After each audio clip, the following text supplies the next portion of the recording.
Friends, we will be offering 4 Buddhist MOOCs courses on platform from this academic session. Three courses among these 4 are a rerun of the last semester's courses. One is History of Indian Buddhism, and we have Abhidhamma, Pali, Buddhist Philosophy. These 3 courses are 4 credit courses. They were run last semester also, but this semester, for the second time, we are running them again because of the enthusiastic response from the learners. In these 3 courses, we had more than 1,300 students in each of these courses. So, and it's just not only the Indian students, but also from almost several other countries. More than 20-25 students in each of these courses they registered from countries such as Argentina, Bangladesh, Brazil, Bhutan, Italy, South Korea, Sri Lanka, Myanmar, Nepal, Taiwan, Vietnam, even from countries like Netherlands, Canada, Germany, Ireland. Many students from these countries have registered for these 3 courses. We also have students from Italy, United States, Oman, Singapore. So this only indicates the deep interest that the learners have in the courses that we offered last semester. And looking at the response of the students, we are now offering a new course, a 4th course, in addition to these 3. And this course is also a 4 credit course, and this is on Buddhist tourism. And all these 4 courses are now open for registration, and this will be offered during this academic session. Friends, let me tell you that there are nearly 290 universities which have adopted the SWAYAM courses for credit transfer. And during 2021 and 22, nearly 2 lakh students have benefited from the credit transfer of the SWAYAM courses, both at the UG level and also the PG level. The registration to enroll in these 4 courses has already been opened for the students, lifelong learners, working professionals. It was opened on 3rd July on the occasion of the Guru Purnima, and the last date for registration is 31st August 2023. We still have time for registering in these courses, and I request all the heads of institutions from across the country to please encourage your students to register for these courses. What I will do now is we have Dr. Wangchuk Dorji Negi. He is the Vice Chancellor of Central Institute of Higher Tibetan Studies, Sarnath, Varanasi. And this is also the host university for the MOOCs courses that we are offering. And along with him on this platform today, we also have Professor KTS Saro and Professor Bimalendra Kumar from BHU, Professor Pradeep Prabhakar Gokhale, and Dr. Shrikant Ganvir from Deccan College Postgraduate and Research Institute, which is a deemed to be university from Pune. For all those who are watching this program, I would like to request you to make sure that you spread the word among your friends and register for these courses in large numbers, as many of you did during the last semester. I would now like to request the experts behind these courses to share their thoughts. First, I would like to request Professor Wangchuk Dorji Negi, Vice Chancellor, to please make his observations on the MOOCs courses.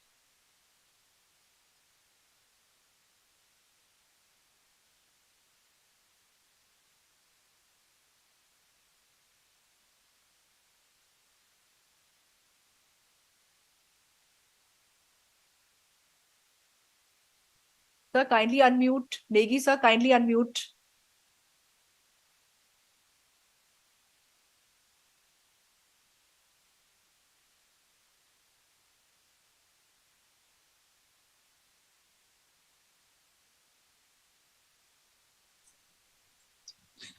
Thank you.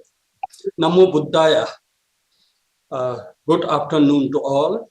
First of all, my greeting to Professor Kumarji, Chairman of the UGC and all the courses coordinator of UGC MOOCs on Buddhist Studies and Tourism. As the coordinator of these courses, it is a matter of great pleasure that the new MOOCs on Buddhist tourism is being launched today, along with the 3 MOOCs on Buddhist studies being written again this semester. Generally, when I think about the Indian history and Indian civilization, I see that there has been a significant revolutionary approach historically in the ancient India in terms of education ever since the Buddha's lifetime in the 6th century onward. For instance, after the passing away of the Buddha, 500 arhatas gathered in the place for about 5 months, reciting the teaching heard from Buddha. This was the 6th century BC, and it is inconceivable that such a huge conference of this number of participants was held at that time. This is the first Buddhist council held after the Buddha's parinirvana. Subsequently, more such meetings were held, and thus we have the second and third Buddhist councils. This is such an extraordinary and democratic approach in terms of compelling the Buddha's teaching.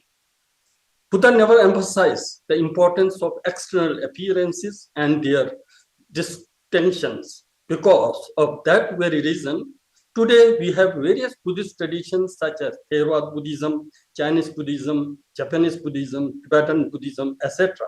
Although externally they all appear differently with a different color and robes and different way of chanting, etc.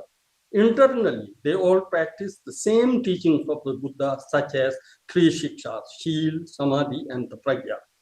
A unique aspect of Buddha's teaching approach is that Buddha strongly advised people to adopt an analytical approach toward the teachings he gave and advised them to never take them out of the faith only. He says, come and see. If Pakshiko. Since the courses coordinator of 3 MOOCs being written are going to share their experience, thought about the 3 courses, and also due to time constraint, I will not speaking about them here. I will briefly share my view on the new MOOCs on Buddhist tourism being launched today. Although it is general practice in all the religious tradition in the world to go to pilgrimage of the holy places related to the religious tradition, in terms of Buddhism, there is a story how it started during the time of the Buddha himself. When the Buddha was residing in Sharavasti, it is said that the Buddha spent 25-year season, rainy season, retreat in Sharavasti alone. People from the nearby are as well as from all over the places used to come to Sharavasti to see the Buddha. When they don't get to see the Buddha, they would feel very sad. Therefore, Ananda suggests the Buddha that it would be a blessing for the people if the Buddha could keep something as his representative during his absence in the Vihar at Sharavasti. At least there would be something from which they can receive blessing from their satisfaction. Subsequently, a Bodhi tree was planted as his representative in his absence. Thereafter, this Bodhi tree became the first ever pilgrimage site in Buddhism and later became famously known as the Anand Bodhi tree. Similarly, at the time of passing away, the Buddha said to his disciples that in the future, if anyone to know about me and my teaching, they should go to see the places connected with my life, such as Lumbini, Bodh Gaya, Saranath, Kushinagar, etc.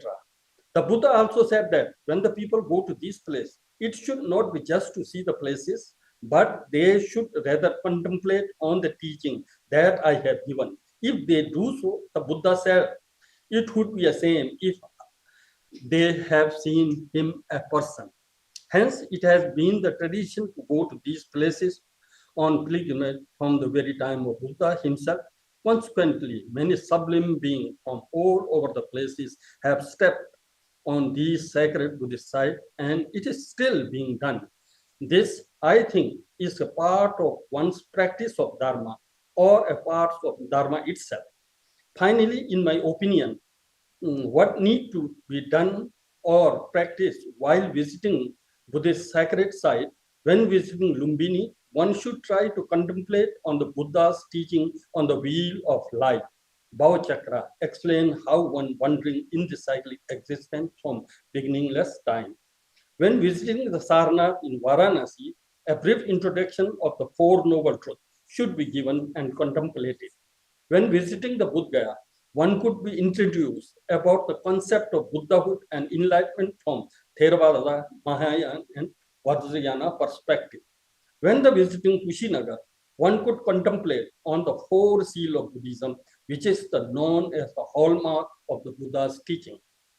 In this manner, we could make the Buddhist tourism special and not treat it just as normal tourist sport or simply as an adventure tourism, ecotourism, support tourism, etc. Buddhist tourism is not only the cultural tourism, it can be philosophically grounded, meaning spiritual tourism, Adhyatmic Paryatan. Finally, I would like to thank the UGC for creating these MOOCs on Buddhist studies and Buddhist tourism. And of course, thank you so much for giving us the opportunity to host them. It is certainly going to be beneficial for the learners from the whole walk of the life. Thank you. Thank you, Professor Negi. Let us now move to Professor KTS Saraf. He is the former professor, Department of Buddhist Studies at University of Delhi, and is the course coordinator for the course, The History of Indian Buddhism. Just to tell you, already 512 students have registered for this course, although we have still time up to 31st August, and we hope these numbers will grow further. Professor KTS Saraf, could you please share your thoughts? Thank you very much, sir. I'm really grateful to the Honorable Chairman of the UGC, Professor Jagadesh Kumar. I'm also grateful to all my friends in the team who have helped us in preparing this MOOC course on the history of Indian Buddhism. As Professor Jagadesh Kumarji was saying, last time more than 1,300 students within India and from a large number of foreign countries had opted for this course. This course is quite relevant for students who are either in the four-year honors course, the sort of new education policy in which we run this course, and also the postgraduate students as an open elective course where students from any course at the master's level or four-year honors level opt for this course, and then the grades are transferred to your overall course that you are doing in a particular university or college. That means that any student doing, say, for example, master's degree in English or economics can opt for this course as an elective, open elective course, and then the grades are transferred. Also for international students who in different universities all over the world who take either time out from their regular course or otherwise opt for this kind of course from within India. And we evaluate the performance of the student, and then the grades are transferred to the mother university of the student. Last time when we ran this course, it really was very popular with the students. In this course on the history of Indian Buddhism, what we teach is right from the beginning of the origin of Buddhism in the 6th century BCE till its decline towards the early medieval period. The entire history of the origin, growth, and development of Buddhism till decline is taught. For example, we teach how in the 6th century BC material milieu Buddhism came into origin, and what was the worldview and the teachings of the Buddha, how Buddhism spread into different parts of Bharatvash and then beyond it, and how what kind of perspective the early Buddhism had on, say, economy, society, caste system, women, so on and so forth, and how various kinds of issues that arose within the Buddhist order, how these issues were sorted out by calling different conventions, meetings, what we call Sangiti. 4 of them were called during the ancient period, and how Buddhism grew into different sects and schools, and how at different level the kings and the society in general participated in this this wonderful dharma, and how then ultimately in the early medieval period, how Buddhism slowly declined. So the entire history of Buddhism from origin till its decline in ancient India is taught in this course. And all these lessons, 36 lessons, have been prepared by experts. So my personal interaction with the students who opted last time indicates that it's people really like it. It's really a kind of very wholesome course on the history of Indian Buddhism. Last time in this, what we did was we had live interaction with all the students, all the people who had opted for this course. A weekly interaction was held, live interaction was held, where whatever problems in reading, going through, or doubts that you have in particular module, we discussed that. And students were guided even beyond that. We gave our emails, and students could even contact us through email, whatever issues that they had. And my teaching assistant, Akansha, also was offered wonderful, timely assistance in running this course. As I was pointing out, last year, 1,377 students, including 25 foreign learners, had opted for this course. And till now, in the rerun, but this time already now 600 students have enrolled for this course.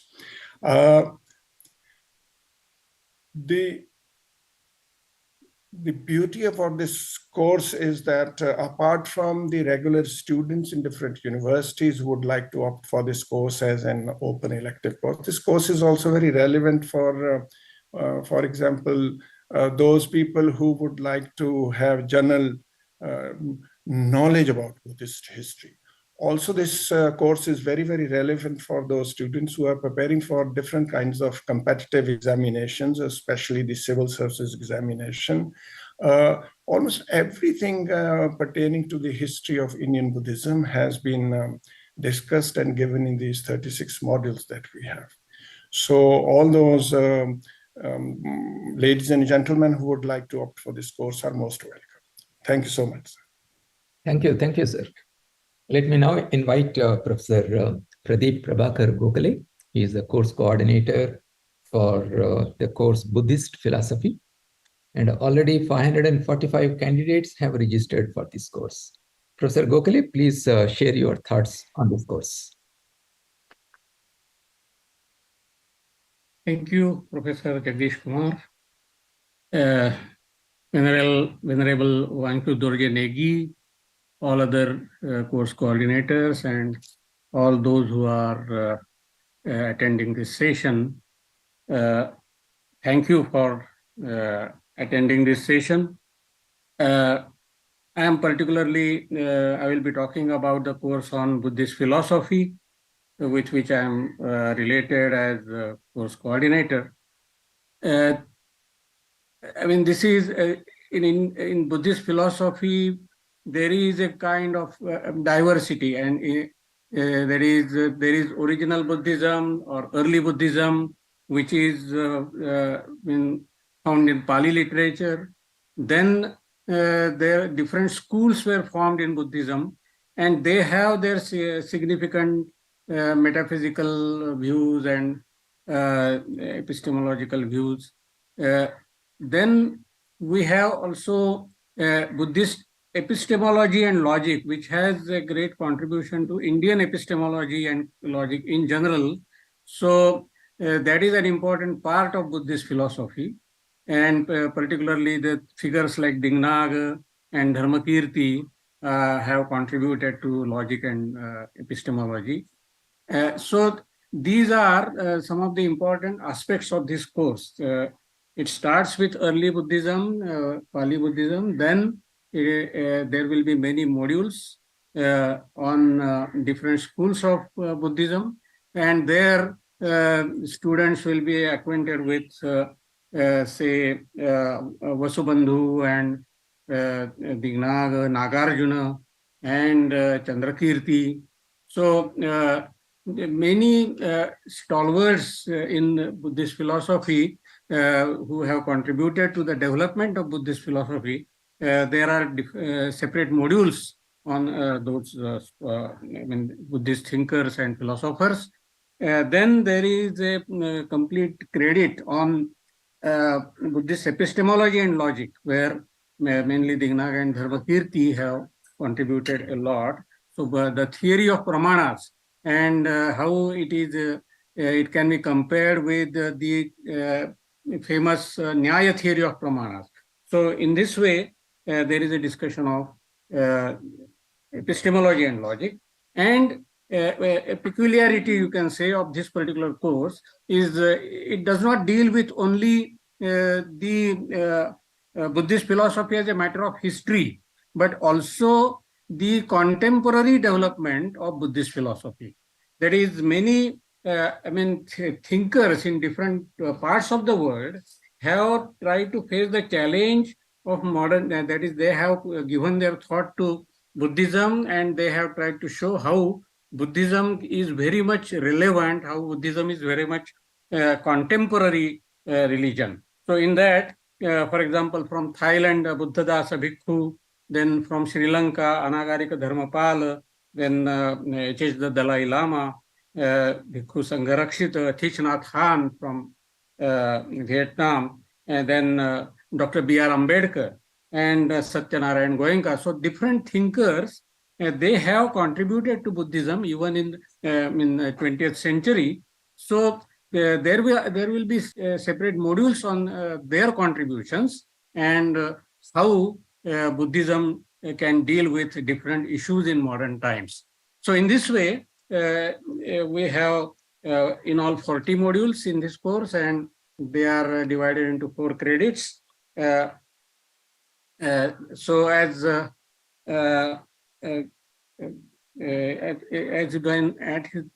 has been stated, in our course also, there will be weekly interactive sessions, and in the last run of the course, we had useful interactive sessions where students participated and they raised their questions and doubts.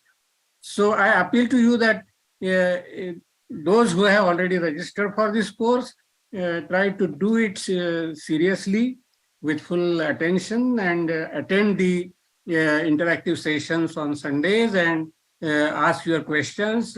You can even ask your questions through email.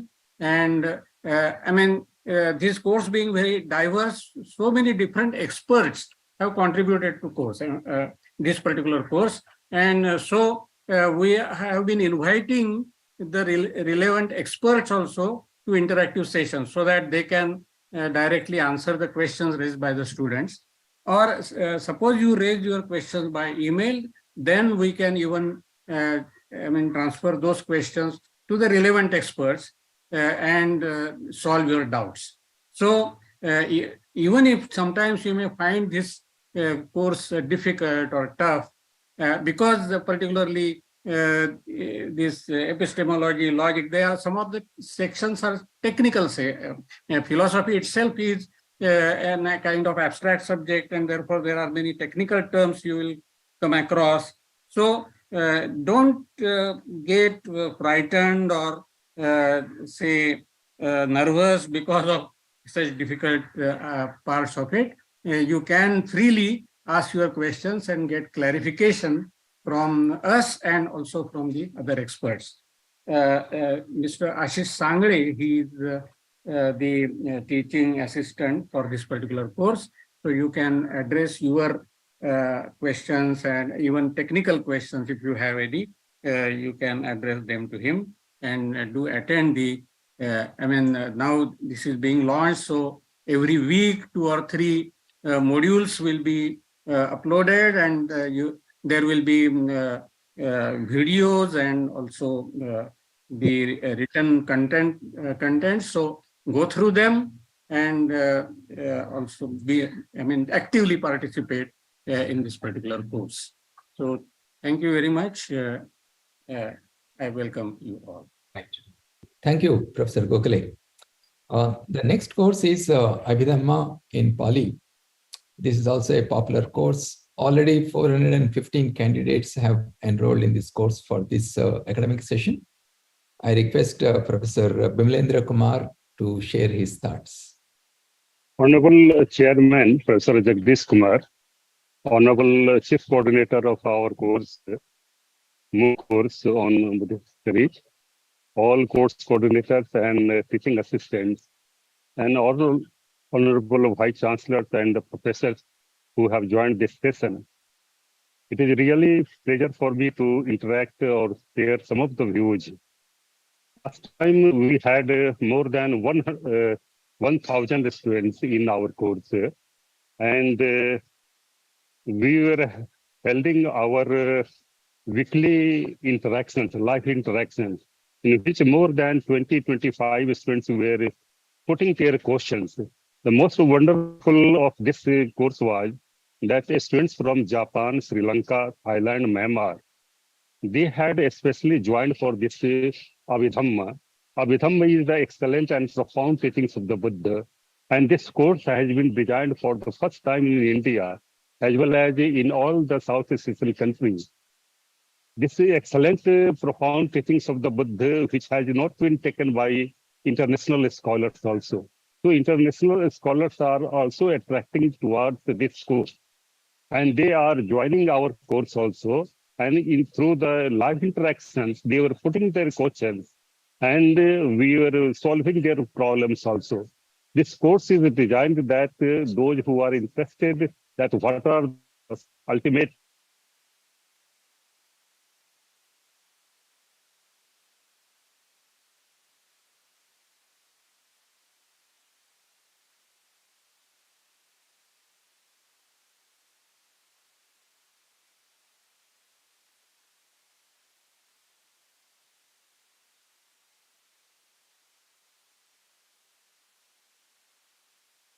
and how the teachings of the Abhidhamma, they have been taken a comparative study by our Yogachar, Theravada Abhidhamma traditions.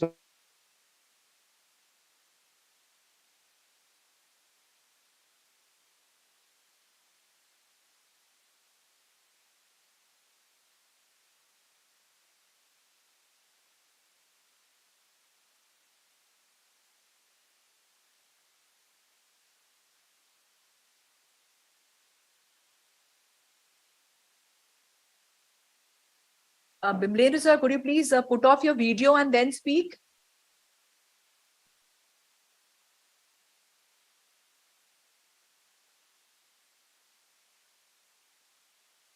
Chairman sir, maybe we could go to the next speaker.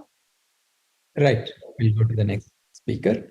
This time we are offering a 4th course on Buddhism, Buddhist tourism. And it looks like it's a very interesting course. Already we have 1,504 candidates enrolling for this course. while the registration deadline is still there, a lot more may register for this course. And the course coordinator for this is Dr. Shrikant Ganbir. May I request him to share his thoughts on this course?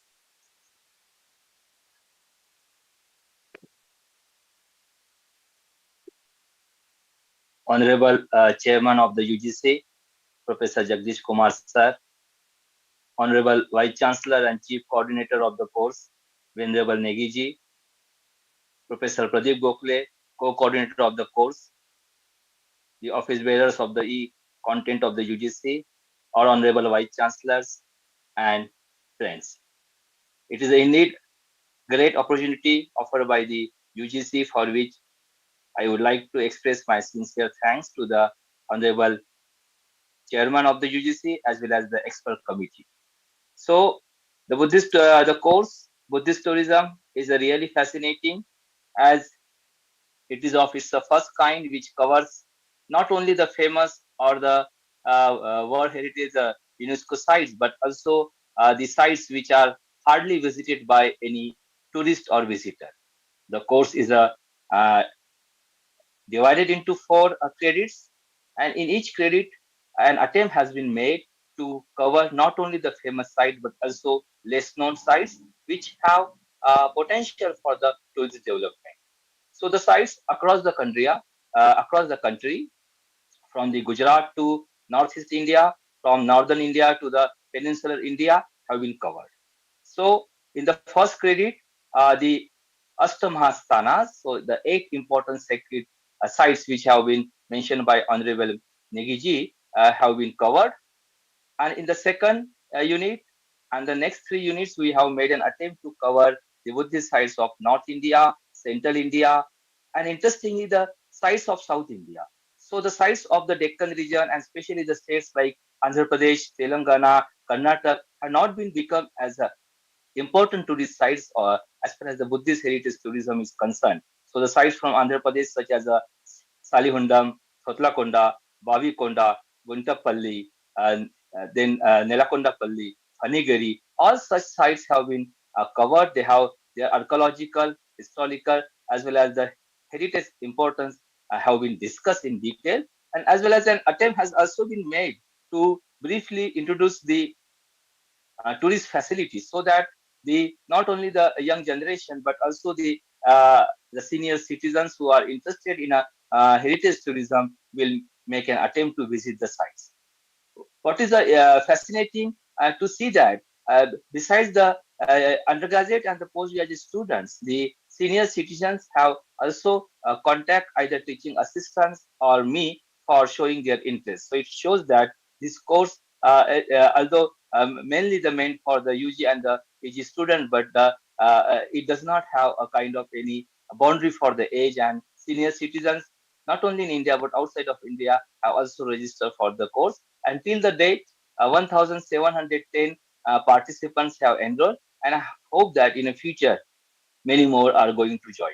So besides the online discussion, we have also included some kind of the activities, because we know the being an online MOOC course, so the participants can visit the heritage sites in their state or in the vicinity of their town. So that activity has also been included, so that they will also enjoy basically the heritage, cultural heritage, and its historical and archaeological significance, and the values which are basically the inculcated through these monuments, and which basically for me the course is not only basically providing the opportunities in the field of the tourism, but also by visiting such monuments, the important values which a Buddhism and a Buddhist heritage have preserved. Such values will be also the spread, and probably I think the message of the peace and the non-violence which would have taught, to almost 2,500 years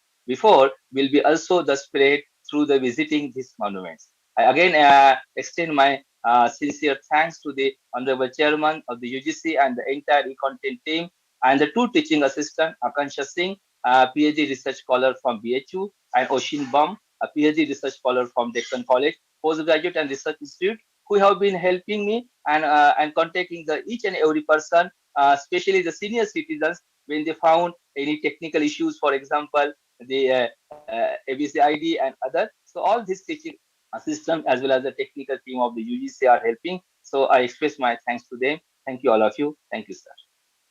Thank you. Thank you very much, Dr. Ganvir. All of you have heard what the course coordinators have said. There is growing interest in taking these MOOCs courses offered by UGC on this SWAYAM platform. UGC will continue to popularize these courses on our social media platforms, and we will also write to all the universities encouraging the heads of the institutions to inform about these courses to the students in their institutions. On behalf of UGC, I would like to thank all the coordinators who are putting their efforts in conducting these MOOCs courses.